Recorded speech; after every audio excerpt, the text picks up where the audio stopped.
Feed me. Feed me more. Feed me more. Feed me more. Feed me more.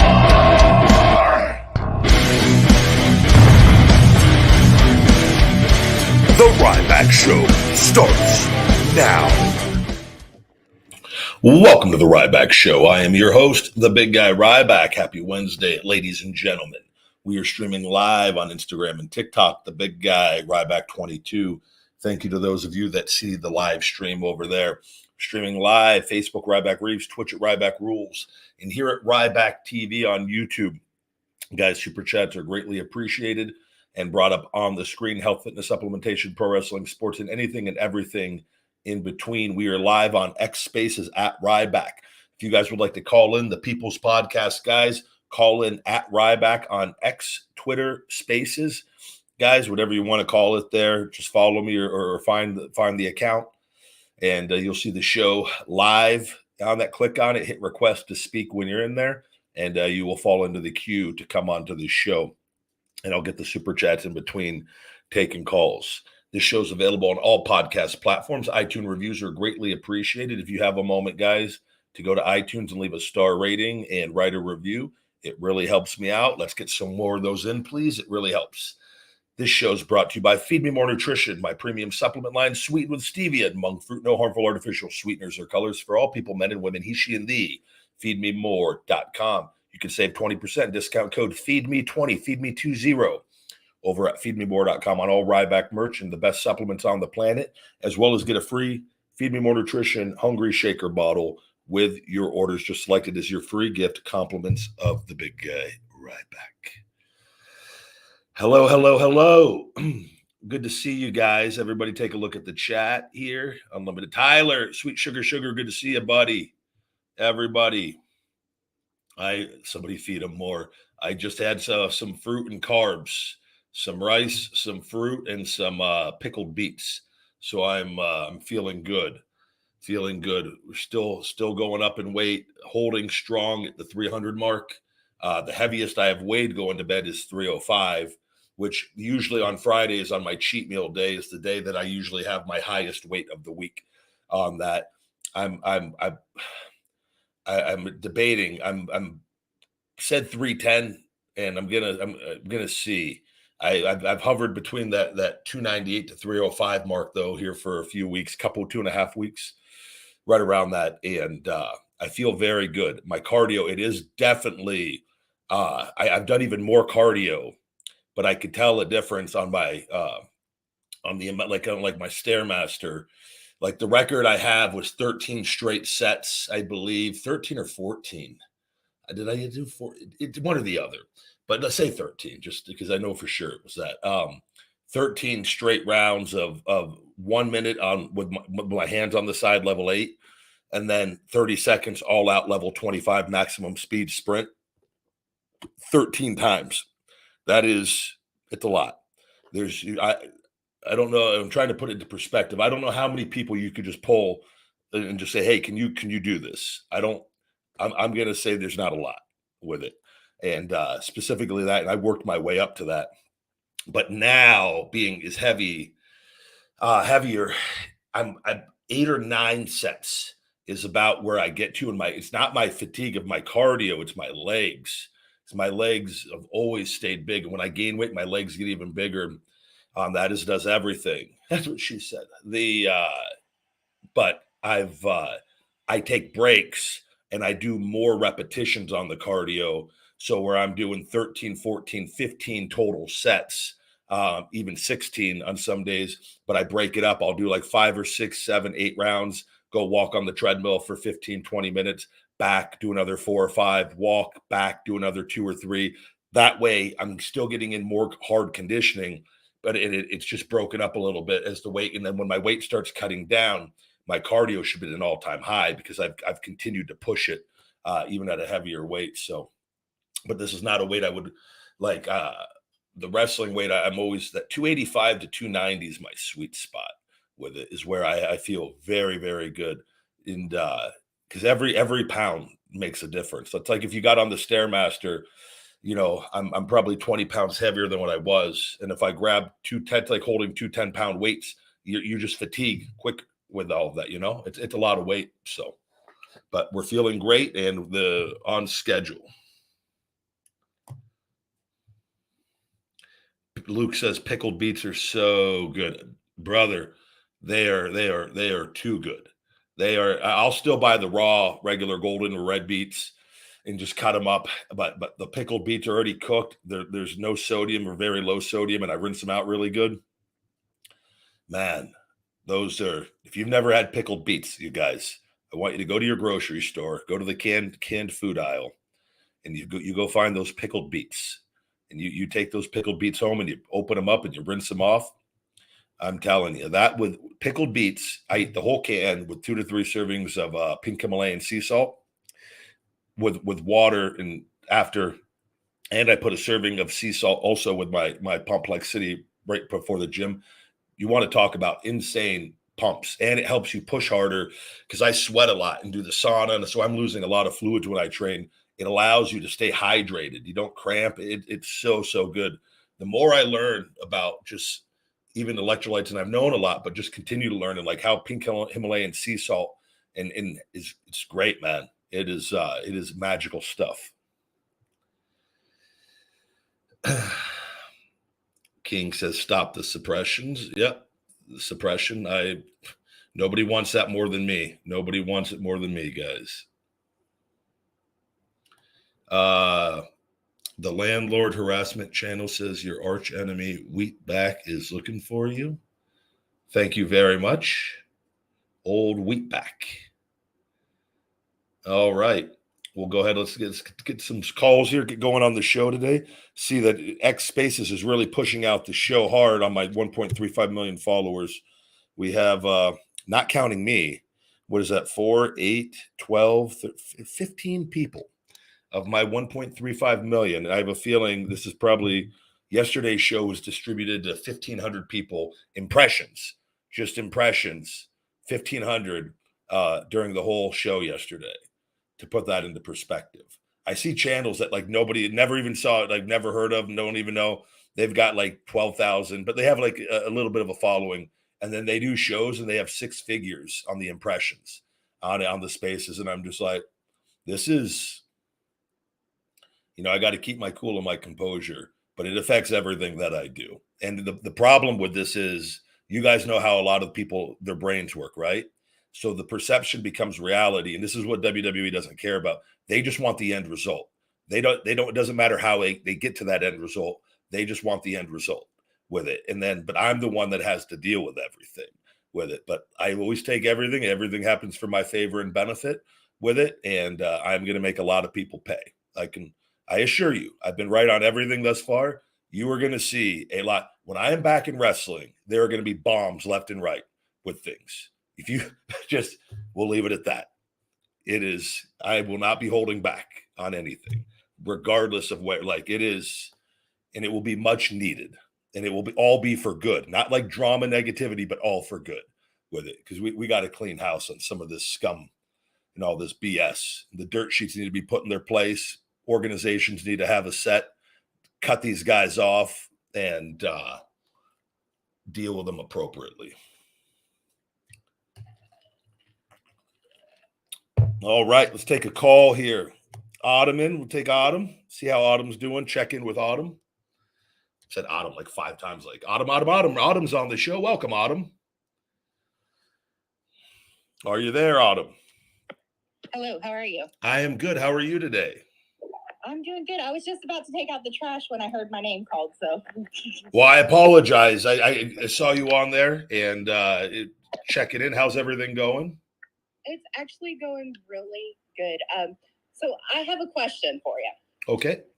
The shrine is on the line for this one. How do you feel about pineapple on pizza? So I like pineapple. I've had pineapple on pizza. I will eat it. Like if I was at a pizza party and it was just the only thing they had was pizza with pineapple, I would have it. Now, that said, if it's up to me and I have my choice, I'm going to always go over pizza without the pineapple. Unless it's a pizza party before a big date, then I'm definitely going to eat the pizza with the pineapple. Okay. Yeah, that's it. Does that answer all your questions? Yes, the shrine can stay. Well, I was actually thinking about taking it down because apparently more people have heard about it. Now the IT guys were walking by and they were like, what's going on over here? And my nurse was like, oh, it's just one of our patients. They like to brag about that little wall on the second floor. They'll go show it off. I would actually prefer that you go. I would like to see it shrined up a little more. I would like you to. I want people to actually kind of be a little concerned when they see it.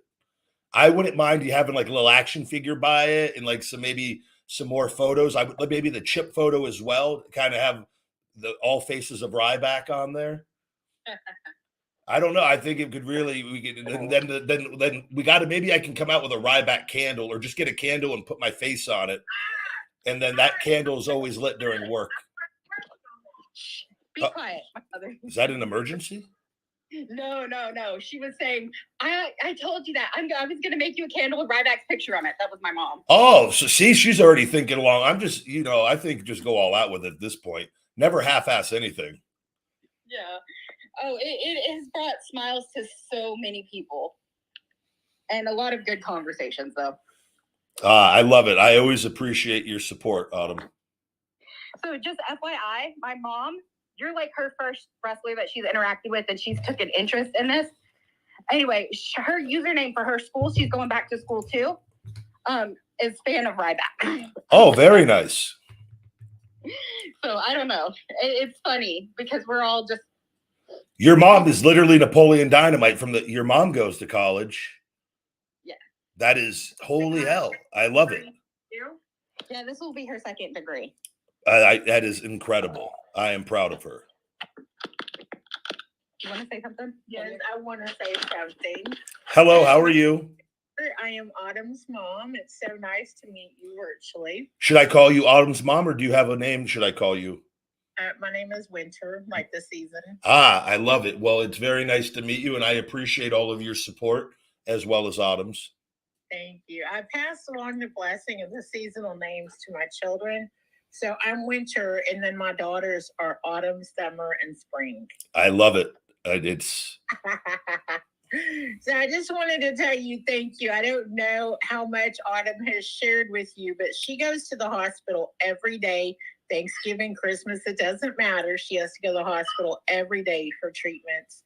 And she is, immune compromised. So it got interesting during COVID. But you and your show have really kept her going during this last little few months. It's been extra difficult for her. She's really had some real challenges. But the nurses have rallied around her. They've let her create Ryback's Corner. But I am working actually on a Ryback candle. So it's. I heard you say something about, Oh, I tell you, go all the way on the shrine. If we're gonna do it, let's go all the way. No, it's a candle, and it'll actually have your picture on it. I'll give it to you. You guys are the best. I thank you very much, and I'm proud of her, and thank you for your support as well. Well, I've listened to your show a couple of times.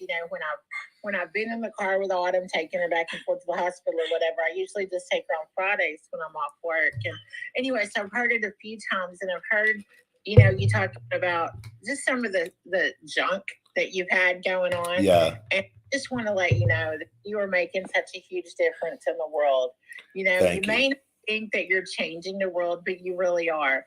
You changed Autumn's world. You changed my world. All the people that you touch and bless their lives, it's a ripple effect. And so you've got gazillions of ripples going on, changing the world. And I'm so grateful. I'm sorry to say I'm not a fan of wrestling. I was, when I was a little kid, but I really have great admiration for you because you're so much more than a wrestler. You are a world changer. You're an inspiration. You're clearly a man of great character, and you take your precious time, which of course is not a renewable resource, and you gift it to the world in such a beautiful way. And I'm really honored to get to talk with you today and just to tell you thank you for what you do to change the world and to bless and influence and encourage people. So thank you very much. That makes me feel very good. So thank you. You deserve everything good in this world, and we literally pray for you every day. I know Autumn, you mean a lot to her. You've really been a great influence in her life and a wonderful source of encouragement. But she just came to me one day. She's like, I need you to pray for Ryback. He's doing what? And I was like, Ryback who and what? Awesome. For since then, we prayed together and individually for you. And, for you to be blessed and for God to continue to use you mightily as he already is. So anyway, all the best to you. And I'll give you back to Autumn. Thank you. Winter, thank you. I hope you have a great day. Thank you. All right. Thank you. Hello. Hello. Thank you very much for letting me speak to her. She is a very sweet woman, and I appreciate the kind words. I jokingly say people like her more than they like me. She is a hoot. My 7th grade birthday party, we got up on the coffee table and we're dancing. Oh, wow. So yeah, she is hilarious and loves meeting new people. So can you do me? I want to see you and your mom. Do you guys have TikTok or no? No. Oh, you probably want to get on it though. There's a new Shawnee knows what I'm talking. I just posted the thing on Twitter, the video of me eating chips with the dancing penguins. Oh yeah. With the Mafia song, whatever that's all the rave on TikTok. I would like to see a dance. That penguin dance though is pretty. You got to learn it. I wasn't going to post myself doing it because I don't use TikTok for dancing. But well, I was dancing to "On My Way Home" by Motley Crue in front of the hospital, in front of the security guard. When I walked back in to go get some water, he waved at me and smiled. I think I entertained him. I love it. Well, Autumn, I thank you again for everything, and you're always welcome on, and I appreciate all your support, and your mom, Winter, is absolutely wonderful, so thank you. Thank you, guys. Have a great day. You too. Bye-bye. Good deal. Thank you, Autumn. Thank you, Winter. Always love talking to good people. Got Shawnee waiting in the queue here. I just saw there was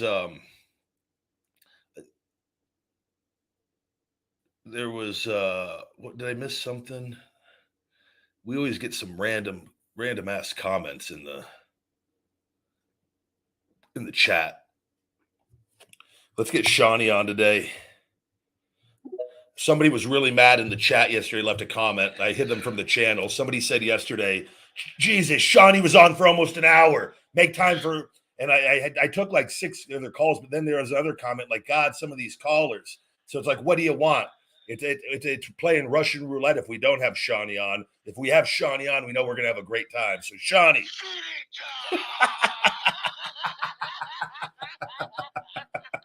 Shawnee channeling his inner stalker today. By the way, the stalker, as tough as that guy is, he never came back on as himself after everything. So never. I listened to that. I swear, I have to say, big guy, I listened to that part of it. I can't listen to the other stuff because it's too much. It is. But that part of it, I laughed my ass off. And you were laughing too. And I'm like, what is, this guy is nuts. I just picture him foaming at the mouth, with crushed up Xanax and Ritalins and a half drunken honey Jack crisp apple, something he just went completely overboard. He's definitely practiced it in front of a mirror 1,000 times. Bro, I guarantee you he has a singlet, something at home, and pretends. He literally walks around doing that, pretending to be me.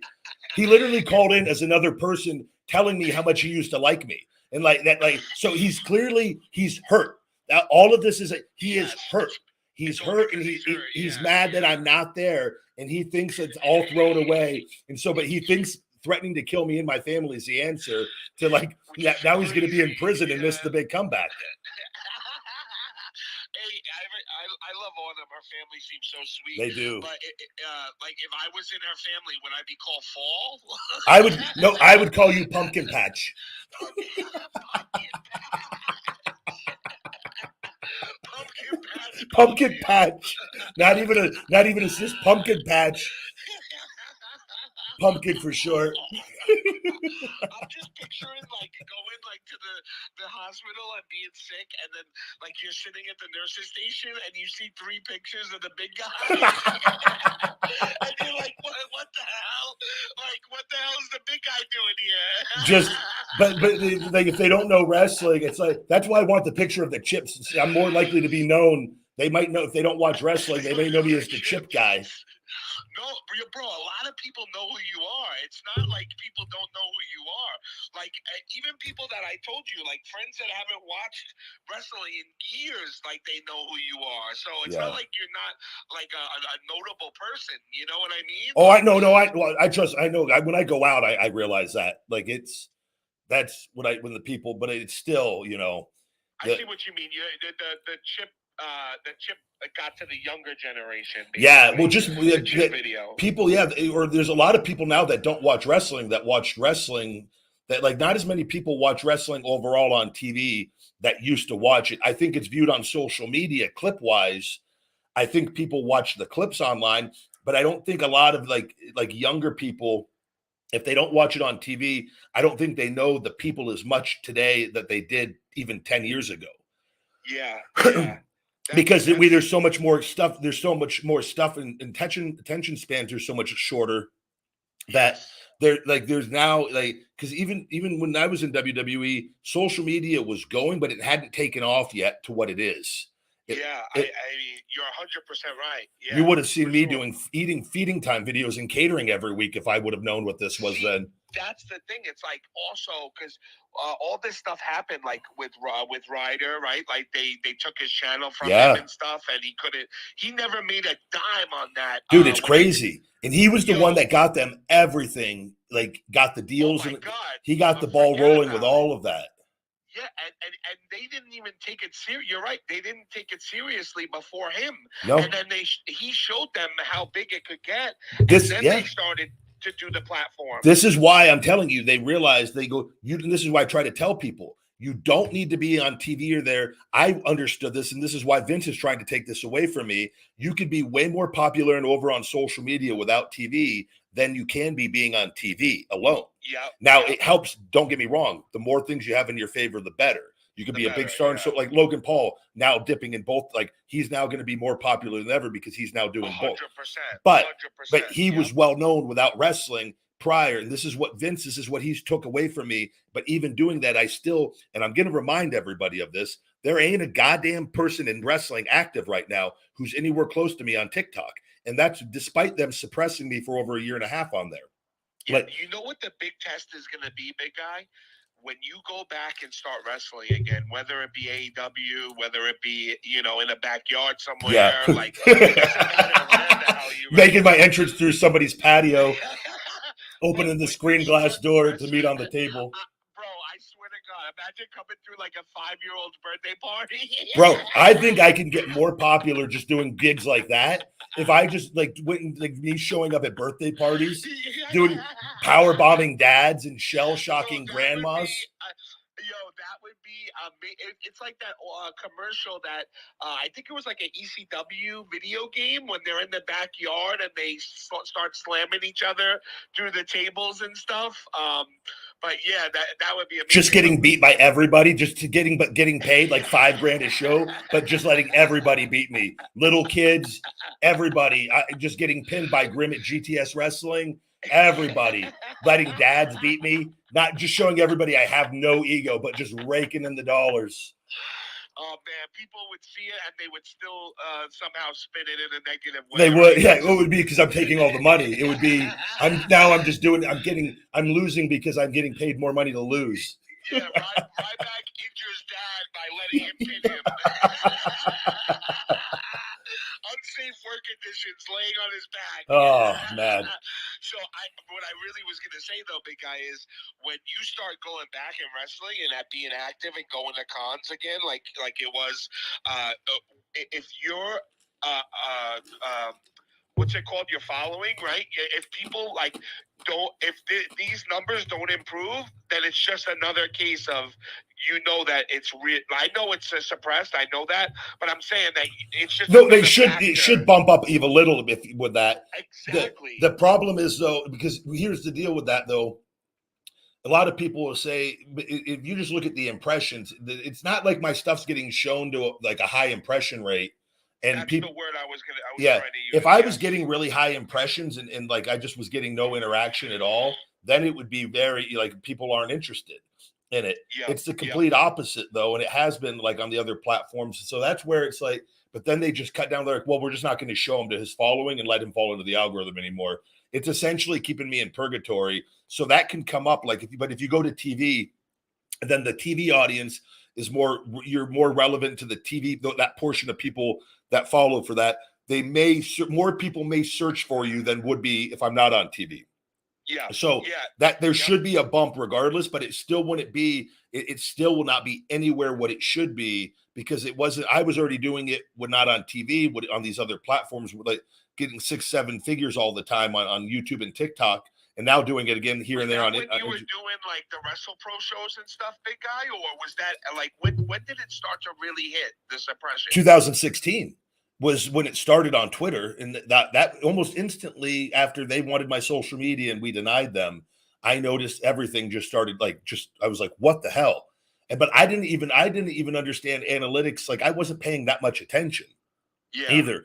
And then I noticed like on Instagram and things. And I go, and that was fresh off of like being active and like constantly in the news. And like, it was just kept noticing things. And then like they removed me.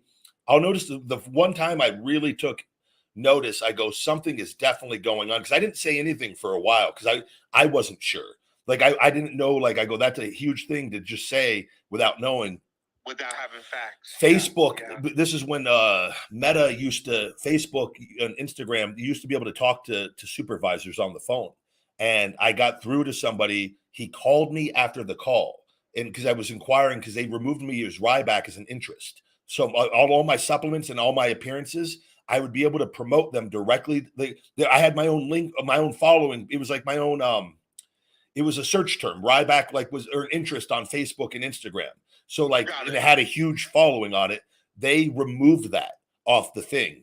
And I go, why did they so instantly I couldn't market my supplements and my appearances to people that liked me all over the world. And that was the first real thing. And I called and the manager called me, Shawnee, he called me after the call with them. And because he was very professional on the call, he called me on my cell phone because he had my number on an unknown call, and it was the same guy. And he just said, he just goes, this is where I finally realized, he goes, everything that you think is going on is going on. He goes, oh my God. And he goes, I can't do anything about it. And he goes, but you're not crazy. You're not like, he goes, this just doesn't happen. He goes, they have a partnership. And he goes, there's things above me that I can't I can't touch. And that was, oh my God, that would have freaked me out. But that was when I realized, I go, they're doing what I suspected. And I go, why wouldn't they? They wanted my accounts. They didn't ask me to change my names. They wanted my accounts with an NDA and never to talk about it. So this is why I'm trying to tell people, I go, you don't think that, I go, so why would they want my accounts? They wanted my accounts so they could silence me with an NDA. That was because the normal person, they change their name. But they don't even ask you to do that. No, they don't even ask that from people. They've never done this to anyone. But they did it to me with an NDA because they knew I was going to talk. So I get what you mean. I get it. But the next best thing though is silence me as much as possible on all my platforms, which is what they did, and then put out lies about me to discredit me and to hurt my brand, so that when I do say something, their hardcore audience doesn't believe me. That's it. I got it. And when was the last day you were in WWE, big guy? You remember? The payback was in, I think, the end of May. It was Payback 2016 in Chicago, me versus Kalisto. I showed up to TV the next day in St. Louis for Raw, and that's where I told them, take me off TV. I'm going home. I'm done. I never want to talk or see Vince ever again. Got it. Yeah. Got it. And then So August 8th here, just this month was 7 years that my contract expired. And then because I had the multi-million-dollar deal that I didn't sign. We kept going back and forth, but I walked out, and then I put a bunch of things in there, and they wanted me to sign over the trademarks, and I wasn't doing it. And so, and it was done. but like I couldn't go on. I was so hurt anyways, and that's where I was finding out. Like I had the MRIs done, and it was a huge, complicated deal. And like when I left, they actually had, dude, people don't know this. I couldn't breathe through my nose my entire career because they got a broken nose in developmental and never got it fixed with it. Just kept going. So I couldn't breathe through my nose, and my left ear got busted in developmental deep south wrestling as well. Always got ear infections because I had a hole in my eardrum. I couldn't hear out of it. They were going to correct it for you.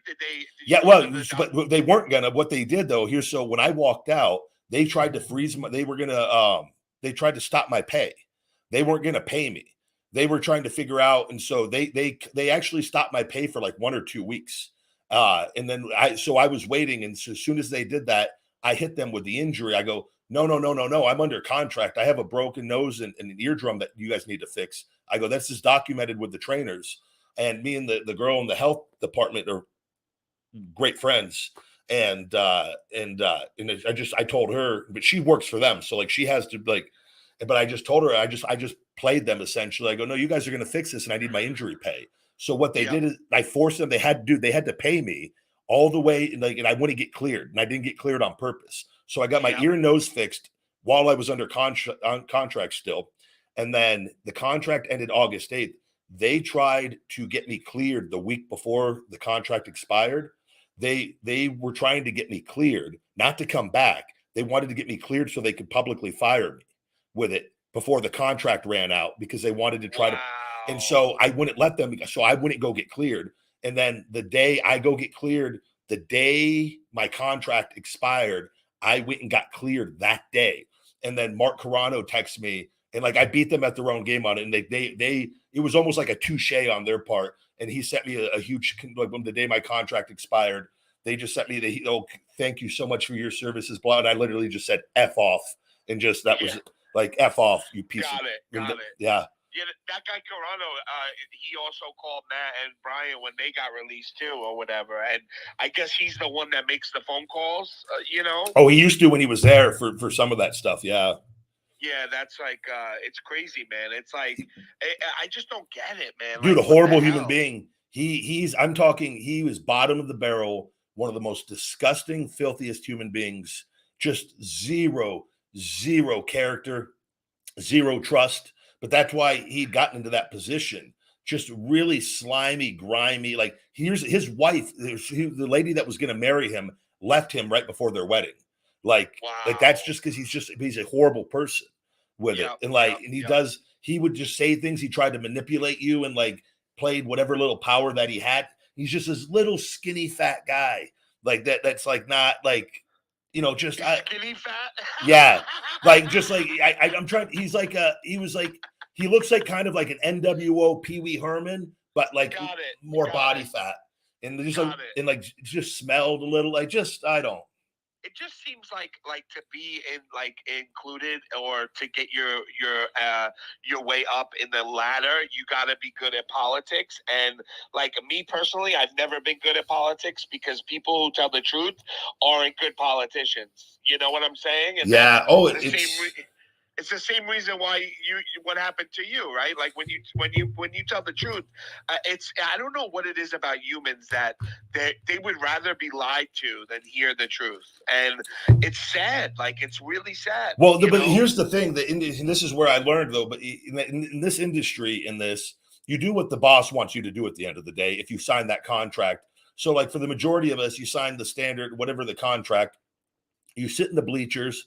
And then you have a room full of producers and writers and Vince and the creative people, figuring out how to do TV every week. Unless you have a specific contract where you're protected or making a certain where you have some where your role is predetermined, which a lot of people don't. It's just like up in the air every week. Like for most people on that like your role can change from week to week drastically. Like if they're just like, oh, well, we're going to embarrass him this week, or we're going to fire him. Like if you sign that you are subject to that at any point in time with it.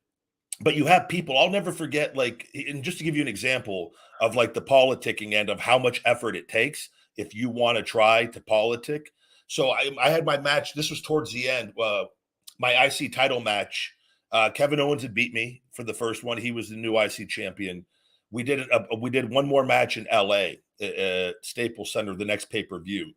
But to that build-up, the week before the TV, there was a segment, and Kevin had we had done some things on TV, but we weren't doing a lot, and it just didn't have it was missing some stuff, and something had happened where Kevin, I'm trying to think, he was going to do something on the show, but it was essentially leaving him on top going into the pay-per-view. And I knew they were going to have him go over again with it. And so I had to go talk to Vince and I ended up power bombing him on TV that week and went in the ring, I came out a second time later in the show. Actually, great reaction. Boom, boom, boot him, hook him for the power bomb crowd was into it, and then left him laying. But I had to literally fight all day long. This was in Dallas, if I remember, because Jerry Jones cut me off. It was in Dallas, waiting outside Vince's office for hours just to talk to him to try to get this approved to go out later in the show for Kevin's segment later on to do this, which Kevin was all for because Kevin knew what we were doing and Kevin had no problem with it. And so because it gives us a little more equity into the program with it. That maybe I'm going to beat him. Shows more of the story. Yeah, I'm going to get him, if not, but whatever. And I had to fight all day though, in the wait, and the writers and you have your producers for the match. I tell you, I was so exhausted just because you have to stand. If you don't do something, and I had to do different things, and sometimes you get in there quicker. But I'm telling you, it probably took 5 hours out of the day of waiting and coming back and waiting. And then I was getting ready to go in. I'd waited. Somebody came out. I was getting ready to go into his office. Jerry Jones comes to visit him. Jerry was in there forever talking about God knows what. And forget about it. What those two talk about in closed doors. Then you want to wait a little bit for that to diffuse, because WrestleMania was there that year, I think. Yes, I remember. I only remember because that was when they first built the Cowboy Stadium. That stadium's beautiful, man. Gorgeous. Oh my God, those screens in there are insane. Yeah, insane. But what happened, big guy, after you waited? But I finally got in there to Vince, and then Hunter and Stephanie popped in, and while I'm talking to him, and Hunter, they're trying to there's so many different cliques and things going on within the organization of people that are out to get you, or that want Hunter wants to get his way on TV, and nobody. So this has happened. You go talk to Vince, and Hunter has his ear all day long. And then all Hunter has to do is make a suggestion and try to get and not saying that happened on this particular situation, but there's constantly stuff where a writer or a producer might not want you to do something and they might go try to talk him out of something. It's literally just this crazy. That's why I said man, you just got to know the role you're playing when you sign the contract. Otherwise, but what happens is most people don't even try doing this. You're just whatever they say, let's just go do it. Because it's not worth it. It wasn't, I can tell you, it's not even worth the effort to just go do something little like that, because it doesn't affect money, doesn't affect anything other than you get to do a little extra for the show on it, but they really don't care either. And it's because they're going to do what they want to do. So it's just, I don't know. They have so I remember hearing Chris Canyon. You remember Chris Canyon? Yeah. Who better? Who better? Nobody better than Canyon. I know he was crazy in the end, but his life and stuff, and him being a New York guy, was he crazy at the end? No, well, he got apparently from stories they were saying that he would hit. Who was that guy that was with him that has the deviled eyebrows, big guy? Something with a J. He was his manager. Is it that sinister? Yes, yeah. Freak. What's his name? James. Morton. Let me see. Canyon Sinister. manager. I know who you're talking about. Yeah. So they did on the dark side of the ring. He was They talk about it, and he apparently he was living a double life because he was gay, but he hadn't come out yet, and his biggest fear was being outed and stuff. And the guy who was his manager, James Mitchell. Thank you, James. Thank Mitchell, you, Jonathan, yes. in the chat. Thank you, chat. So James Mitchell was telling a story like he literally like one day like he just beat the crap out of him in the hotel room, and like he was like going crazy because he was so paranoid about people finding out because the business wasn't ready for it yet, you know. And then he went and signed with WWE or whatever after WCW, and Vince had made him go out and like sing a Boy George song in the middle of the ring and embarrass him. You ever see that? I forgot all about it. I know what you're talking about, though. Yeah. Yeah, and they made him like sing a boy, and then James Mitchell or someone else was talking about like how embarrassed he was over that, and like how like he did it because you know he still wanted to wrestle. But that's what they'll put you. They'll do things like that to you. That's how crazy it is. That's what I mean. They'll put you in situations where instead of just letting you go, like they want to embarrass you and belittle you. Yeah. And I never understood that. Like it's from Vince. It's Vince's mindset, and what this is why I try telling people there's so many things that are going to come out with how he does things. With it's not good. Like it's Like, but I'm surprised can, he's gotten this far, to be honest. Well, but he's used people and manipulated people, and he's when you're wealthy like that, you can get your way on a lot of things. I mean, look at what he's doing just on my end. Like he's partners with all these companies. Someone told me, and I can't confirm this because I didn't research it because like I really don't care in the end of the day. Like it doesn't affect me as much as it does you, right? So like, but I do care that people get treated wrong. That's what I care about. But apparently, since Linda McMahon was a senator in Connecticut, anytime they would have a court hearing, it would be in Connecticut. Yeah. So they would have the pull to get out of something because it was in Connecticut where she was a senator or whatever. Yeah. You know? So it's crazy. You know, it's just wild.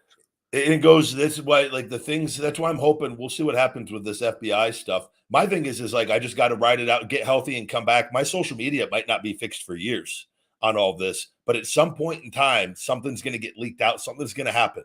And it's going to, the truth is like, or regulations are going to be put in place.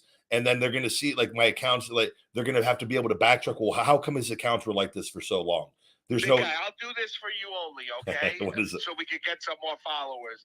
I will go naked on live on Instagram so that we can get all the hot women in the world to subscribe. Okay? Shawnee, you're going to get kicked off of Instagram. You're going to have to go make an OnlyFans. You're going to have to put that link in your bio, brother, and get them to go. Just do that free subscription and then get them, bait them in. The car washes ain't working, man. We gotta pick it up a notch. But that's what you got to record those car washes and put them on the OnlyFans. It's. I want to talk about something, big guy. Did you see that? You know, The Blind Side, the movie? No. You never heard of The Blind Side with Sandra Bullock when the white family takes in the black football player? He doesn't have a family, and he becomes like this amazing lineman, and then he ends up going to the NFL. No, I never heard of that. Oh my God, it's one of the best movies ever. You're gonna cry, but it's amazing. And this is like a true story based on this NFL player Michael Oher, Oher. Okay. And Disney did a movie about it, like I don't know, 10 years ago. Sandra Bullock won like a Emmy or whatever for it. Did Disney have a Chinese guy play him? Yeah.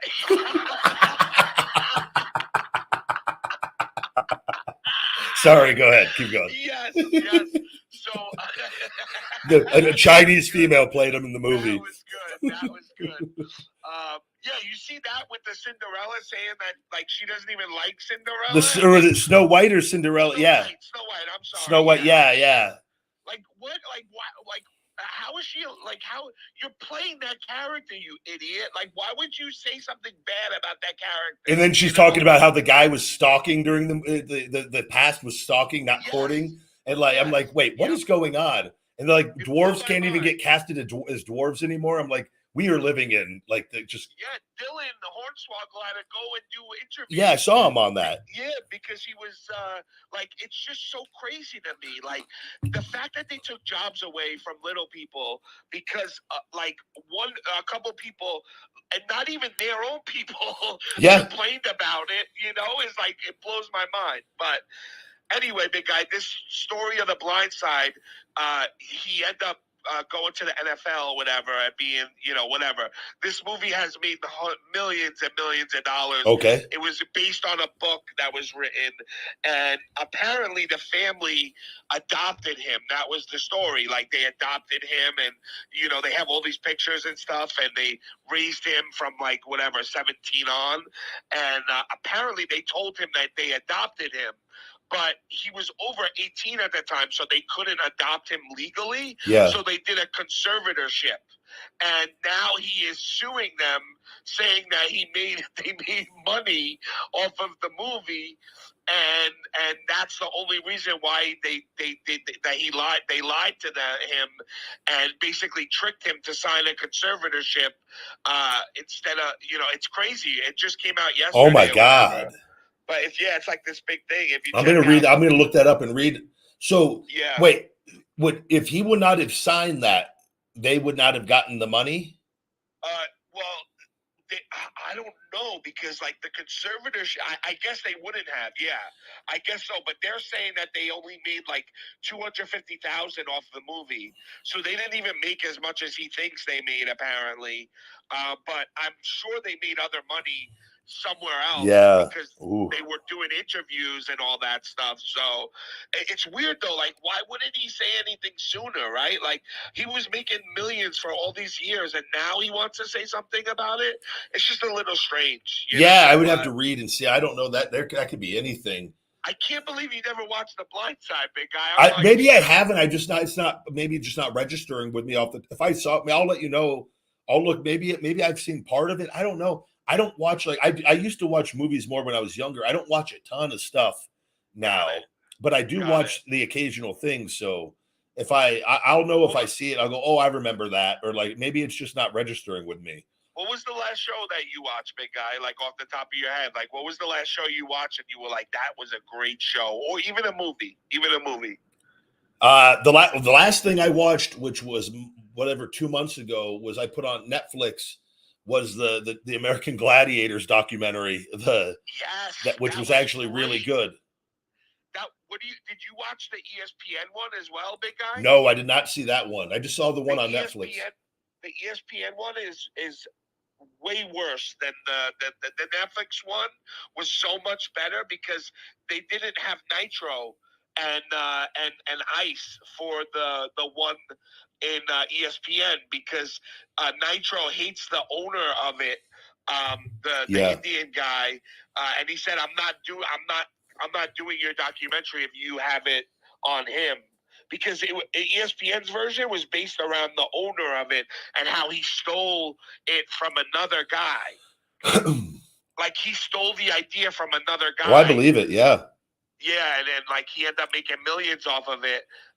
They didn't pay those people. Those guys, that whole cast, they tried to do what they do in wrestling, but they just didn't have the longevity or the history. They tried. All those people got screwed. They didn't make anything on the merchandising, and they made hardly anything to do that show. And like I watched that in the touring when they tried to take them on the road, and it's like wrestlers touring on the road 5 days a week in wrestling. Your body just gets destroyed, and you're just like, in those, you're watching it. I go, it reminded me so much of wrestling, but just without, like, it just wasn't as, that was really popular, but that was smaller scale, like a smaller staff. It was like and it just didn't have the longevity, but they tried to do the same formula where they were just going to be able to plug in gladiators but the American Gladiator brand wasn't strong enough to hold up on its own. Yeah, because they looked at them as replaceable. Yeah, like, I'll just get another muscle guy. And that's exactly, but that's the wrestling formula. What WWE has done with their logo, where they've created the factory line of people where they can get away doing that to a much bigger degree. But they tried to do that with gladiators, and it wasn't, the brand wasn't strong enough to survive. Yeah, that's true. I never really That thought I about noticed that it right way. away. I go, holy! I was like, that's exactly the manipulation on all the people, on the percentages on everything. Those people should have made so much more. Not saying they should have just like got, they just should have made a lot more. But like that guy, the biggest mistake they made is they should have been loyal to that cast and been fair to them. That show would have Yes. that probably could have been around for a lot longer. Oh, for sure. Because sure. you got it. It's like the Hogan. You got to build a Hogan. You've got to get the names. You've got, if you do that, the brand, the logo will get stronger through the names. Exactly. That's what that's what people don't get. Like when you take care of your people that work for you, they will work harder and they will try to promote your brand as best as they can. When they feel like you're screwing them, they're not going to do anything to try to promote your brand in the best way. They're going to be out for themselves. I've tried explaining this to people. That's the problem with Vince's mentality and mindset. But he thinks he is the one that treats people badly, and then people have left him, and he doesn't have enough self-awareness and hasn't done enough self-improvement where he realizes he's the problem. So then he tries to manipulate through 48 laws of power and control to try to, he's like, well, I'll just pay people even less and keep them here longer and use them and then get rid of them. Where then if he would have just treat people better and give people what they should get with it, they would be much more loyal to him and not want to leave him. Now, occasionally you might have somebody that wants to go, let them. That's their choice with that. But like he chose to go with a negative environment over a positive environment. That's my biggest thing with him. And then his what's the word I'm looking for? The fact that he thinks it's okay to like illegally do things. Like what he's doing, like outside of his walls. Like, hey, if you want to act a certain way within your walls, that's your little place that you built. Fine with that. But for people that leave you, you're trying to control their lives outside of it. Like, brother, you're going to have another thing coming. Like, karma does not discriminate against this stuff. So 100%. I have one last thing, big guy. So he just left, but his name was JG in the chat, and he's a independent wrestler, and he works with Myers and them. Yeah, he messaged me and was like, "Shawnee, here's a random fact for you," because I was doing the facts the last couple of days. Yeah, and he was like, the podcast equipment that Matt and Brian used to start up the Major Pod was the same equipment that you and Pat used. So without that, they wouldn't have started a podcast. It's like, isn't that weird though? Like, I just thought that was like so weird, you know? That is Pat. Well, that would have been Pat's equipment then. I had my own. Pat's equipment, yes. But we used Pat. But so Pat had, and I have that same one. I have two of them actually. I have one sitting right in front of me, my old podcast recorder that I still have plugged in here. And then I've got a traveling one that I had that Pat, we used his when I used to go back and we used to get the hotel rooms. And then we would record like 5-6 episodes early on. And then I just wanted to let you know that, like, how weird is that, right? Like that they ended up using that for years. Like they got new equipment like last year. I didn't. They used it for years. I didn't realize that. Yeah, they used it for. I'm like 99% sure that they used it for a long time. That stuff is that equipment. It's really good, man. That stuff will last forever on that. Yeah, that's what they were saying. Like they were because they had no idea about how to podcast or whatever. That was like me when I started. That was what Pat was the one that, because he was doing a show prior, had done one, and that's where he had the equipment with it, and that's what I was like. I was like. I had heard of a podcast. I was like, what is that? And then like that was my thing too when I first heard about it.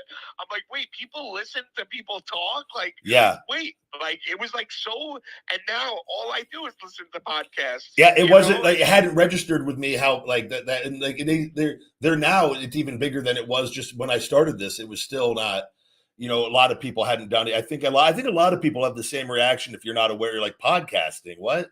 Whereas like now, though, people are growing, kids that grow up with it, they're being introduced to it at a younger age. So it's like radio to them, essentially. Yes. Whereas to us, so radio was radio, and it was like it just wasn't. It was like podcasting. Is that like less than radio? Like what is it? I didn't, So it's 100%. But then as I learned business and all this stuff, I realized I go, oh, this is really, really good to have as part of the deal, and I really enjoy it. So.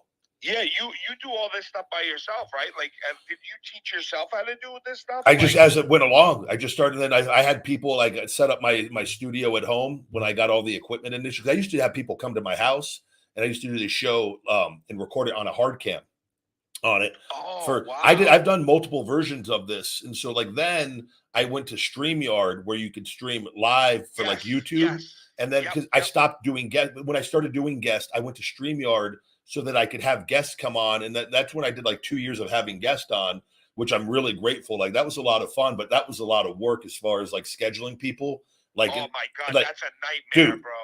And then like people canceling, and then like you're like that. So that's what led me though to going, okay, what can I do? Like I want to talk to people, and I wanted to do what I'm doing now, but I didn't have a way to talk to people as far as like I was like, how am I going to get people to like call in essentially, like and have like have options as far as people calling in, and so I started doing the YouTube chat. That was like, and then finally this came along. I go, bingo, I can integrate this with the show, and like, but yeah. And where this is like, you don't have to worry about like cancellations, and like this actually helps more for like people ask what they want to talk about, and them too, like the supplements, it helps more with that than like having random just interviews with people. And so, yeah, 100% big guy. But all right, man, I appreciate it. And thanks for having me on. Always. And, have a great day, brother. You too, buddy. I appreciate you always coming on. Later, brother. Bye, buddy. Good deal. Good deal. Thank you, Shawnee. Whoever, I know some of that guy that left that comment yesterday is probably fuming right now. Oh, Shawnee ate up another 45 minutes. Rex Gardner with the super chat. Thank you. Ryback, you're driving in heavy rain. Who do you pick up to save them? 1, Melina. 2, Victoria. 3, Jillian Hall. 4, Alicia Fox. And the rest get splashed. Brother, that's a horrible, horrible thing to ask somebody with that. Does Jillian have the mole or not? Is it Jillian Hall with or without the mole? I'm gonna get all of them, brother. They're all getting in. I'm gonna be in the big guy van, and we're getting them all in. And we're gonna hit that bong, hit that vape, hit that blunt, and we're gonna be on the road, making the next town. You can't. There's no good answer to say on it. You can't leave a woman on the side of the road in heavy rain. Heavy rain, if it was light rain, maybe, but heavy rain, you got to get all of them. All right, let's take another caller. Taking a look here. Bring on Jacob for a question. Jacob, welcome to the Ryback Show.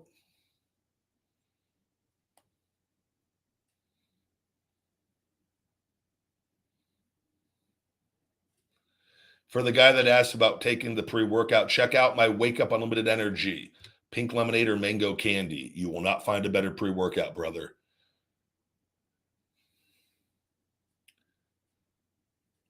Jacob, you just got to hit that speaker, the bottom left, on the bottom left. What's up? Not much. How you doing?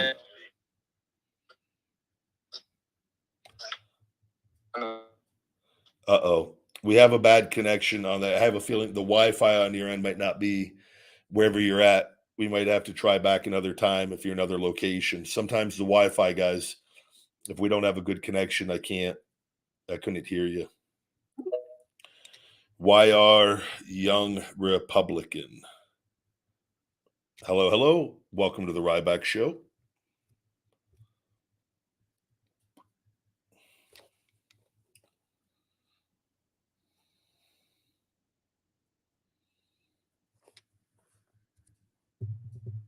Hello, hello.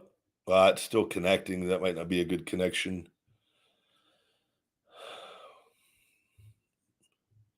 We'll try anime.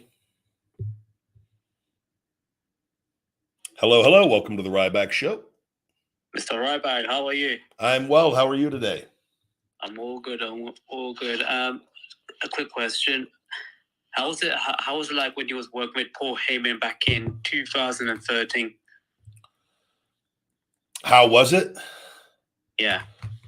We've talked about that a lot. It was it was what it was.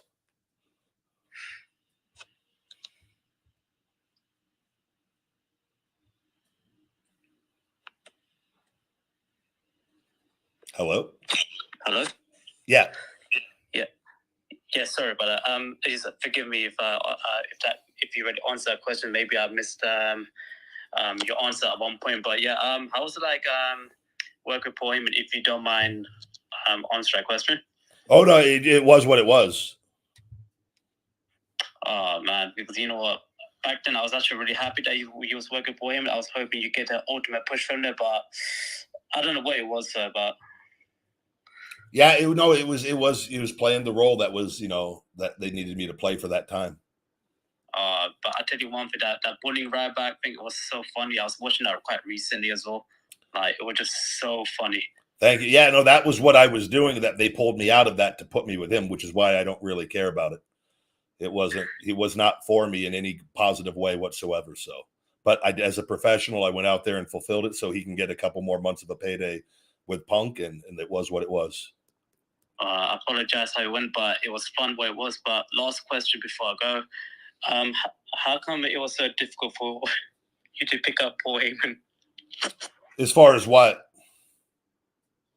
Why was it so difficult for you to pick up Paul Heyman? Why was it difficult to pick him up? Are you referring to the Hartford, Connecticut one where it was a live event, right? Yeah. Yeah. So that one, and this is exactly what happened. I told Paul in the back that I did not want to pick him up the way that at that time I was picking people up over my head, the throwing them up over my head, where guys have to kind of jump a little bit. But so Paul, though, is extremely overweight. Would you agree with that? I do agree on it. Paul is also old and out of shape. Would you agree with that? What degree with that? Yes. His stomach protrudes like a pillowcase full of hardened bars of soap, just filled to the top.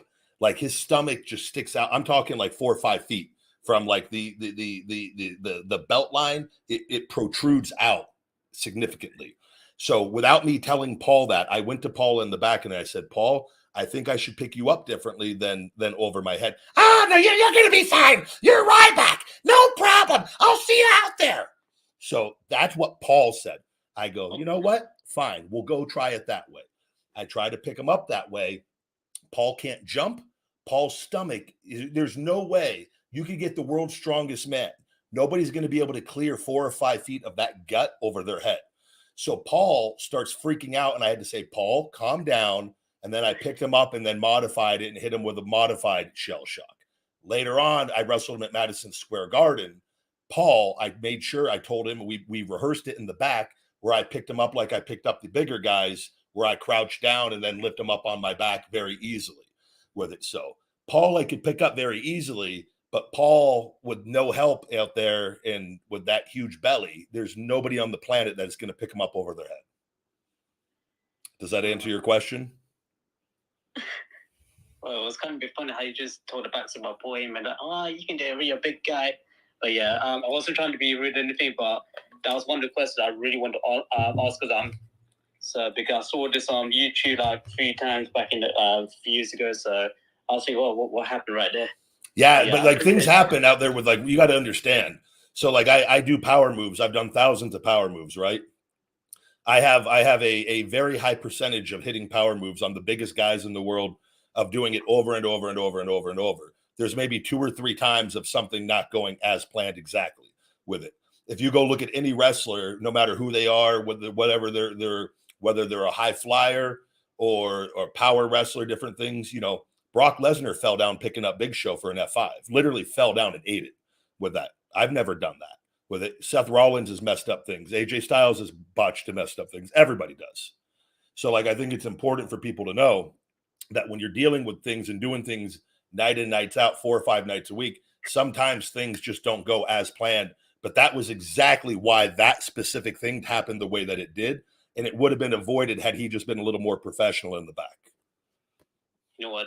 That's actually a really good point what you just made as well. So yeah, well, I do appreciate you answering that question, big guys, and I'll probably come back next time. Yeah. All right, buddy. You take care. Thank you. Yeah. Thank you. Thank you for the wonderful question. How is my pie?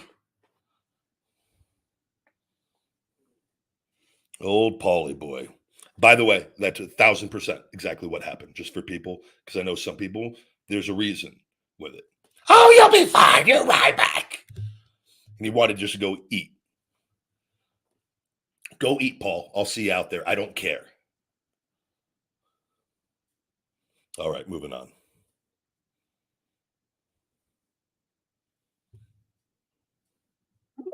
Bring on Isaiah for a question.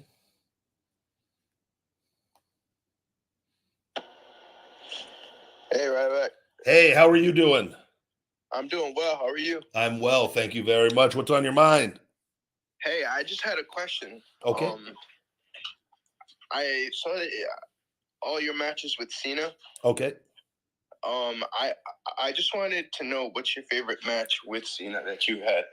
A lot, man. I loved it. We had a good time doing a lot of live events. I mean, the 2 pay-per-views, the Last Man Standing, and then or the 3 Stages of Hell. Wait, was it Last Man Standing was first, and then the 3 Stages of Hell was the second. Both were really enjoyable. I don't know, man. I don't. We did. You know what we did? We did a lot of table matches on live events. The table matches that we did on live events were the most fun out of all of them, though. Really? Yeah, because we would go out there and wrestle we would go for quite 20, 25 minutes. And the whole match would be about telling a story of trying to put one of us through a table. And like, it was just I learned a lot on those live events. So, and we were together for quite a while. So we even went on and did an overseas tour wrestling every night on doing that tables match. And so that match in particular, it was pretty similar what we would do on a lot of nights, but we would change some things up here and there. And it was a lot of fun. So now I have another question. Okay. What's the biggest thing that you learned from Cena? I think just taking your time. You don't have to just rush to try to go in from one move to the next. You can do a move, and he would oftentimes tell you to do a move, and he would like hit me with this, and you'd hit him with something, and he would sell, and he would just go play to the crowd. And so you would get comfortable playing to the crowd, and where you do that, like, so you learn that you don't have to just rush and pick the guy up and go right to another move. You could hit him with a move and do character development, and I can go to the ropes and slap my head and go stupid, or slap my head and do the little Hogan ear thing to the crowd, and the crowd starts massively booing you, or like going over and nudging Cena with your foot and then like flexing in the crowd, like whatever it is, just doing things and start like he'd even do things. He'd go get the microphone and cut a promo. Like while you do this, so then you go grab the mic and then you start cutting a promo, and then he gets to his feet and he turns around and starts making a comeback on you. And like this stuff you don't talk about. So you learn to start acting and improving out there, and you're doing it, getting a massive reaction because he was the most over guy on the roster. So, but you get that, you get that training out there, and you don't take exactly what you do with him, but you get an idea that you learn, that you go, oh, I don't have to just do move after move after move after move after move. And you know that, like I knew that before, and I didn't always do that. But when you're out there, you learn, you go, oh, you can get way more mileage out of certain things, where you could then play to the crowd, and the babyface can actually sell up behind you at different times. And it's just, but you learn to experiment out there and have fun. And it works, man. It works. But you learn to start listening to the people, because what happens is he doesn't let you plan anything out. So then, you're forced to listen, and if you're the heel, and the more you work with him, the more he lets you do. So when you're first working with him, he's going to tell you when to cut him off and whatnot. After working with him for a while, and he knows you know what you're doing, he leaves it to you. He lets you make more calls. Yeah. I always tell people this. The first time working Cena, it was, give me 3 or 4 things that you do. That's what he said. And he goes, all right, I'll see you out there. Not even kidding. Then the last time I worked him, he literally came to me and goes, what do you want to do? That's awesome. So that is, and it shows. And he doesn't do that with a lot of people. But if you earn his respect and he trusts you and he knows you know what you're doing, because then he knows he can do a different match, not his standard match. He can let you infuse some of your opinions in and whatnot, and then he can put some of his stuff in with it. So, but we all have experienced it. Anyone who worked with him, and he's like, give me 3, 4, or 5 moves that you want to do out there. And then it's like he's calling the match in the ring. And he had a format. He had a cookie cutter format that worked for him with that. But it teaches you to listen, and then you know, and you see what he's listening to. So then when he starts fighting back at something and you hear the crowd starting to go crazy, and then you hear when he tells you to cut you off, and you hear the people, you hear that how it takes the air out of them. But you kind of learn that as the match goes on, at different points in timing that you could take to work with other people, if that makes sense. Yeah. So it just slows everything down, essentially, where you don't have to rush is the biggest thing. Yeah, that's awesome. But yeah, I appreciate you. I appreciate your time, and I also add into that. Where did you find Feed Me More from? Like, where did that stem from? When I was at Smoky Bones in Louisville, Kentucky, when I was away from WWE, and one of my motivational books was talking about it was about feeding your soul, and there was a phrase in it about feed me. And at the restaurant, there was one of the cooks who would make he would hide food for me with it, and he essentially would go, feed me more, and and then I would then tell him, feed me more. That was kind of like a code word to when I want food, and they would hide food, like hide a steak or hide chicken wings for me. That became the code in the restaurant for me, and my food. And I that then with the positivity, with the motivational stuff, to me, it kind of was the beginning of the hungry mindset for me of wanting more out of life in general, that I was able to then do on TV when I wanted more competition. You know what I mean? It just all kind of came together from that, though. Yeah, absolutely. That's awesome, man, that you incorporated that into your set, you know? There was an opportunity to. They were giving me the local people, and it was just something I wanted to face regular roster talent. Yeah. And that was the thing that, and then Vince, they came, I'll never forget, Road Dogg came to me and he goes, "What did you say out there?" And I said, I didn't even know what that. I go, feed me more. He goes, "Yeah, keep saying that." He goes, "Vince absolutely loves it." So that was it. That's awesome, man. But that's awesome, Ryback. But I appreciate your time, man. I appreciate you answering the questions, and I hope you have a great rest of your day, my man. I'll be in the chat. Likewise. Thank you for your time, bud. All right, man. Take care. You too. Bye-bye. All right, bye. Great questions. Rex Gardner following it up with a super chat. You're out on the town. You see 1 JBL, 2 Undertaker, 3 Brian Kendrick, and 4 Bubba Ray Dudley. Who would you slip the laxative and watch them run to the bathroom? Brother, this is... We're gonna give that one to Bubba with that one for the busted open stuff until they bring me on. Tommy called Ziggler and asked for my number back weeks ago, and is yet to pull the trigger on that one. So we'll see if they ever come through. But until then, we're gonna give Bubba Ray Dudley that laxative, a little harmless Dumb and Dumber prank. Drink up.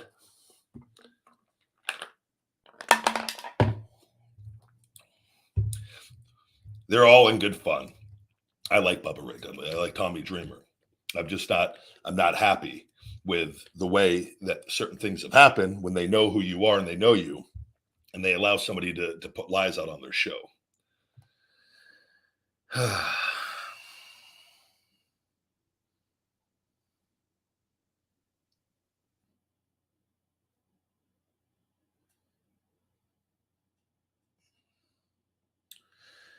Joe says, you guys understand that you can have a large following that is also not very active, right?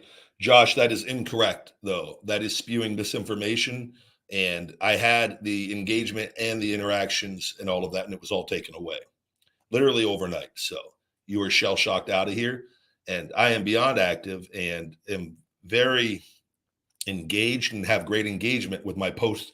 I am not getting pushed out, though, to my following to the degree that it should, preventing me from falling into the algorithm, which is being done on purpose by Vince and WWE on the various platforms to hurt me perception-wise, to hurt me revenue-wise with it. But we are going to beat them like we beat them on everything, and the truth is going to come out, and everyone's going to see. And anyone defending them, they will just change their argument to something else when I'm right on this one as well.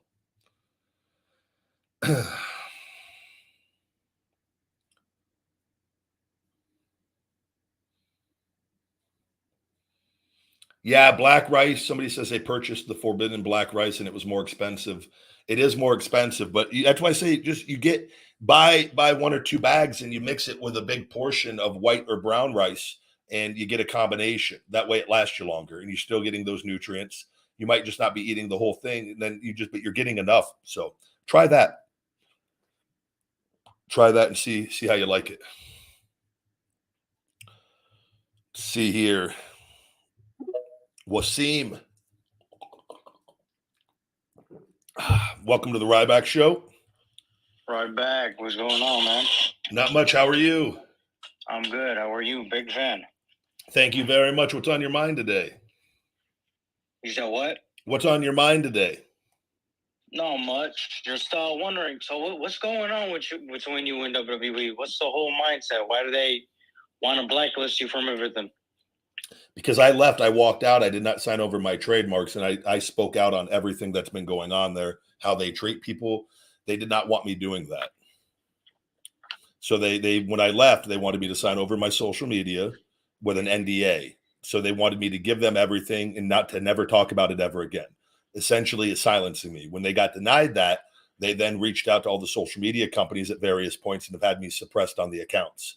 That's done. And while they've done that, they then have pushed out fake articles and have other dirt sheets or publications write fake articles about me to then get people to think negatively of me, so that when they do hear my voice on anything, even though I'm being suppressed and my reach is being limited, even if somebody hears it, they kind of discredit me, because it's kind of like the, you know how like CNN with Joe Rogan, when Joe did the thing with the whole COVID thing? Yeah. And you know how they started putting all that like negative press on him out? Yeah. And they were doing that to discredit him, but he was to a point where they could not hurt me. He's on Spotify. They could not suppress him with that. But like, that's the same thing, but for wrestling, that happened in 2016. So you think it's Vinnie Mac, or you think it's the guy with the no, long it's nose? 1000% him. There's nobody else. It's only him. And he has this stuff, and he's partners with all these companies with the brand, and like it is what it is. But there's going to be regulations on this stuff, and the truth is going to come out at some point. Like, there's no way that they can cover this up forever. It's like, and I have the proof. The companies have told me I'm being restricted, but they won't tell me why. And basically, it goes all back to WWE. Yeah. Well, will you tell me if a multi-billion-dollar company? I have the letter that I've posted over and over and over. If a multi-billion-dollar company sends you a legal form saying to sign over all your social media with an NDA, do you think it's then likely they would be suspect number one? Would you agree on me why I'm probably suppressed or restricted? I honestly wouldn't agree, because I mean, you built a name for yourself. You built your name as Ryback, and for them just to take that away from you, that's effed up. Yeah, that's what I'm saying. But I go, they would be the suspect number one on this. That they wanted and I would show you that was the other thing. And I won my name. That was the other thing. And I changed my name, and I beat them at their own game on this, and that pissed them off. But so what they did, we're going to destroy this brand to as much as we can, and try to discredit him for leaving and speaking the truth of everything, even though everything was their fault of what they've done with all of this. This is what I'm trying. They were the ones that stabbed me in the back, and like, it all goes back to legal stuff from 2012 and 2011. So I'm left. I'm the one that left, though, that's trying to live my life, and they have reached out and latched on to me, and they're trying to prevent me from. So was your contract expired, or yes, did you just leave on your own terms? Yeah, it expired in 2016. It expired in 2016, and then I had to file to get my name, the trademark that they trademarked without my permission, which they would not let me trademark, which I had to do all this through the court, the USPTO, with them, that I was right and that I won on, because they were caught lying. They in 2018, the name was going to be transferred over to me. On the last day, they registered for the trademark and lied to the USPTO and made me spend hundreds of thousands of dollars to win my name back just this year. So. Yeah, I've been watching you on TikTok, and I've been listening to everything you've been saying about that, and it's honestly very, very effed up. It is, but the thing is there's going to be people that don't want to hear it or don't want to agree with it. But it impacts everything I'm doing. It impacts my ability to earn a living, to what I should be making and taking care of my family. And it's putting me it's like if I could never wrestle again. That's the thing. Nobody knows if I could ever wrestle again.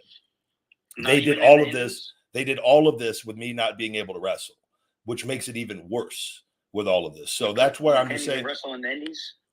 I'm not cleared with that. I'm not wrestling at all. I'm going to that as the goal to come back in wrestling because that's going to further help everything. That was always the goal to come back, but there were no guarantees that I was going to be able to come back from this.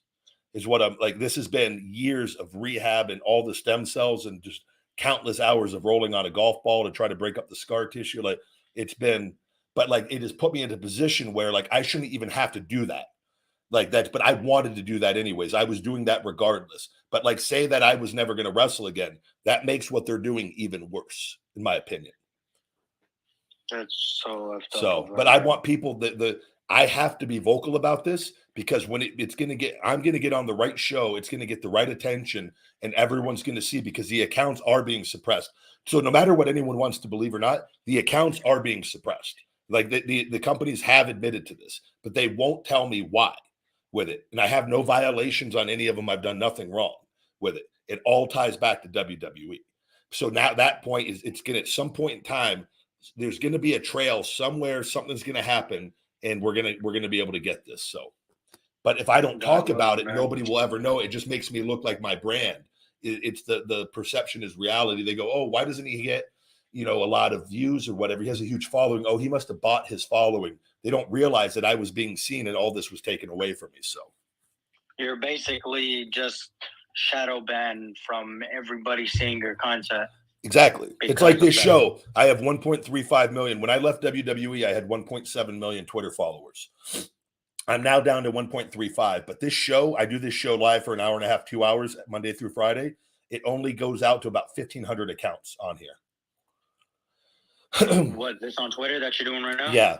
But only 1,500 of my followers or people even get this. Whereas I was talking about it earlier on the show.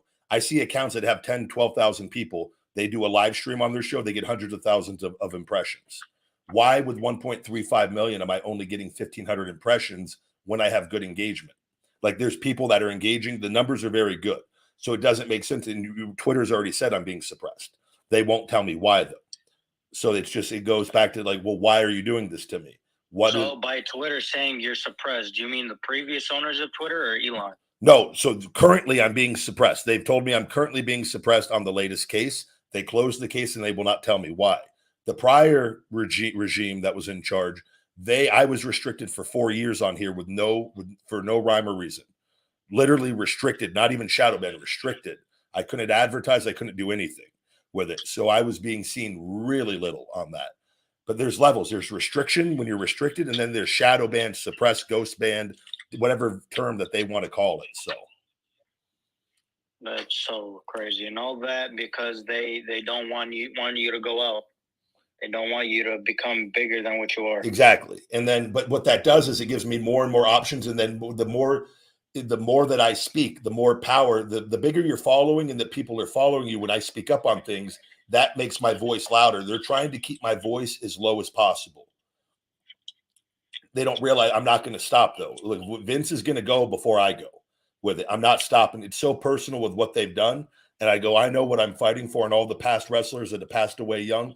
Like all I am fighting for is good and fairness with this. No wrestling fan should be against me with what I'm trying to do with this. I'm not against the industry. I'm against Vince and WWE of how they treat the wrestlers on what they've done and who they manipulated and all the guys that have passed away young and all this stuff that Vince has pushed out with his horrible mindset.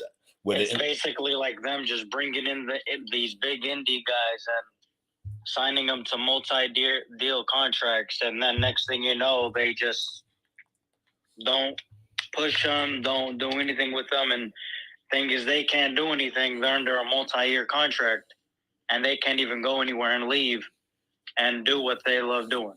Yeah, but when I speak up of how things work, and that educates people, wrestlers, what to look out for. Like I tell people, get an agent. All wrestlers should have agents. No wrestler should be doing, we shouldn't be doing our own contracts. Vince and them tried to scare us in developmental and tell us we couldn't use agents, or if we used agents, they wouldn't work with us. And like just little scare tactics like that, like stuff like that. It's so silly and stupid. So what about all these agents they have working for them? That's they can't a different even sign with any of them? Yeah, that's a different. Yeah, that's a producer on that. Those are to help okay. people put together the matches. Yeah. So you think anything that had to do with that whole controversy you had with Phil have to do with what's going on with you and them, or No, that's separate. None of that has anything separate? to do. Yeah. Brother, I'm going to take another caller. I appreciate your time. All right. No problem, Ryback. You take care. Nice talking to you, man. Thank you. You too. Good deal. Take one more caller here. Somebody has a picture of Tactile. This is the photo of an old Roman Reigns and Brock Lesnar that got me in their profile.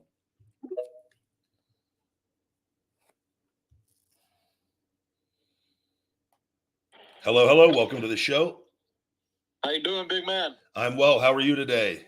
Very good, very good. Enjoy listening to your show. I try to listen to it when I can, at the gym or just running around during the day.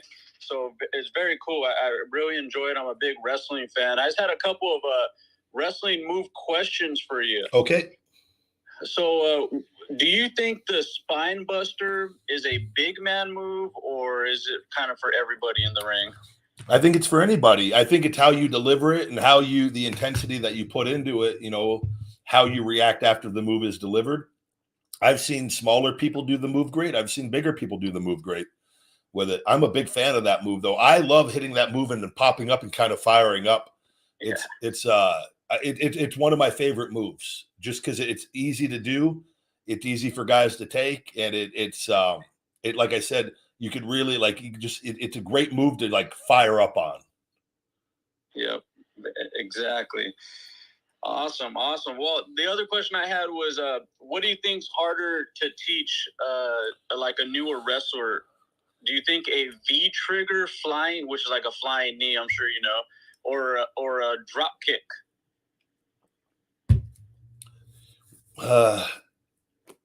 Because I know the drop kick, you got to get your weight, you got to end up parallel, and it's kind of hard some people to have that coordination to do. Whereas a V trigger is like you're literally just kind of lifting up your knee.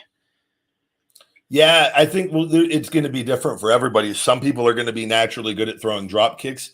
Other people might not be naturally good at throwing the knee. So I think that's why some people won't be good at doing either of them.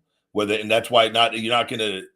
Some moves come easier than others, and that's where you kind of you get your repertoire of moves, and everything, your Rolodex of moves that you end up keeping in your brain or writing down that you're going to do, that you're able to actually perform. Drop kicks I feel like drop kicks are pretty, for me, I'm just off the top. I always thought drop kicks were easy. I threw them when I was in developmental when I was younger, and I stopped. After my ankle injury, I didn't throw them anymore. It just because it's not necessarily a move. A drop kick isn't a move a bigger guy does anyways. Yeah. It just doesn't look, I think it looks silly, quite frankly. That's how it was kind of explained to me too. I remember agents, they're like, you're bigger than everyone, run them over. You want it, but it's a psychology aspect that if you look like a killer and you're out there bouncing around and looking like a little fairy and like a little ballerina. Yeah. It's an instant disconnect. Anytime I see a large guy that looks like a killer but they're doing it just to show people, oh, I could do it. I don't care. I know what I can do. So it's I'd rather go do the thing that's going to get the reaction, that's going to go sell tickets or sell merchandise and make people that guy's a badass. So that's where that comes in. So, but some guys are going to be better at doing one than the other. The knee, you just got to learn when you do that stuff is where the placement, and that comes down to having a good teacher on, where you could do that. And two, some of those things you never want, on a flying knee, you never want your kneecap making contact with any part of a guy, their face. You'd want it ideally being your thigh or your thigh meat, where there's going to be some give on that, where you could lay that. And you always want to, you find a spot that's flush that you could lay it in kind of flush, but it's not going to break somebody's jaw. It's not going to break their nose. You know what I mean? Yeah, I got you. Yeah. So you learn to hit hard in safe places where then you can lay something in and it's going to look really good, but it's not going to actually hurt them. So it looks clean, right? Yeah. And then obviously you've got the thigh slapping and different things, and everyone has their own flavor on all of that. So right on. Yeah, there is exceptions to the rules with big dudes looking like fairy boys, but I mean, Mike Awesome was a kind of a big dude. He wasn't like you big. No, dude, Mike Awesome was huge. Yeah, he was a bigger dude, and he would do the moves he would do, man. But I would argue though, because I was just watching something of him. He did, like, it was truly awesome. Like that, like the name fit with that. Seriously, he was. But you look at it though. But if he would have wrestled a different style, he could have very easily been even more believable doing. In like, not saying he could still done a lot of the things that he did. There's just a way to do things and deliver it a certain way. Then I'm trying to think of an example of something that you could do and how you deliver it. It's like I'm trying to, man. It's just a simple thing. Like the guys that do the running Vader splash in the corner, or the Stinger splash, but like say the big running Vader splash when a big guy runs into the corner and squishes a guy, right? Yeah. Well, that move is just a very simple, easy, effective move. But like if I do that and say you're going to do it 2 times, like that move, if I'm going to do that, I'm going to run in and do that move, and then I'm going to get myself back into position to do it again and try to maybe do something to stay in character and that to get back into position. Rather than like, guys, like if you went and did that squisher and then I do a somersault backwards to get to my feet, like that, like it makes no sense. Yeah. You see what I'm saying? And you got to know that as a talent. Like, no, that is there's not another man at home drinking a beer watching that television program that if I do that big thing, God damn, that Ryback's a beast. And then I do that little somersault backwards and I clap my hands. I go, yeah. And then like I do, oh, like people, it's a disconnect. So you got to know who you are. I've always told people, like, I just think doing like things like that are silly with it in general. Like people watch that. Like nobody cares that we've all done that in developmental and training, going forward rolls and backward rolls. Whoopee, who cares with it? Like you would never do that in a real fight situation on that. Like, so I don't, just stuff like that. And that's my opinion. Other people might have a reason why they want to do it. I'm like, go ahead. It's not me. I'm not doing it. Yeah, because like the Usos do that move, right? And they do it real good with their character, right? Jumping from the corner and doing that splash. Instead of doing the splash, they turn it around or whatever. Yeah, everyone has their own reason and styles of doing things and whatnot. But I've sometimes will see guys, and I've talked to them. There was they did something in the corner, and they do that little backward somersault, and I go like the person working, I just like, you should just boot their head off if they do that. Like why are you doing that? Like that's just, you're completely taking your eyes off your opponent when you could just back up and like it just doesn't. I don't know. Unless you're going to do something out of it and have it make sense, but it's wrestling. Do whatever you want. I'm just not going to do it. Right, I think it's a disconnect. Yeah, well, I appreciate your time, man. The picture of I don't know if I couldn't hear you, but the picture I have on my profile is of strawberries. I'm from Southern California, Ventura County area, so we're kind of known for strawberries. So I figured throw that on there. It's good. I can see it. Oh man, I love a good strawberry. So right on, man. I appreciate your time. I'll keep listening for whatever time you have remaining. All right, brother. You take care and thank you for your time. You too, brother. Bye-bye. Good deal. Thank you. But the main point of that is just the disconnect of why doing certain things. It's like, unless it's in your character, I'm not going to hit a spine buster and then do a cartwheel and then start clapping my hands or raising the roof. I just think it's silly for that one. But if that's your character, that's a different thing. Like Damian Sandow would do the cartwheel as a heel for that character, and it was perfect. It fit with it. But it's like guys on the outside. Guys, I've done the suicide dive on the indies. I do the suicide dive. I can do it very easy. I can do the house show dives very easy. I can do a few different things with it. But the suicide dive, never once have I looked in the crowd and started doing that little jumpy thing up and down, like, yeah, I'm gonna. Like, I just think that's It's not something a big guy would do. It just does. It's a disconnect.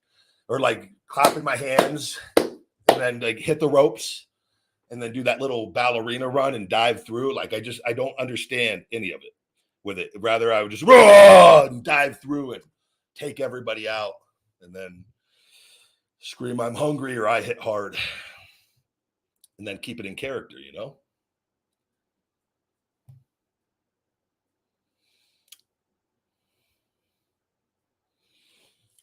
Let me see what time it is. Guys, with that today, I've got a busy day. We got to get a lot done today. We've hit the hour and a half mark. I appreciate everybody who called in today and had a fun show. Thank you to Shawnee, as always, for calling in. If you could please share this show on Twitter, tag Elon and Linda, and ask them why do they continue to suppress my account, please. Let's just keep it up on all of that. YouTube, they can go to hell. All of them over there.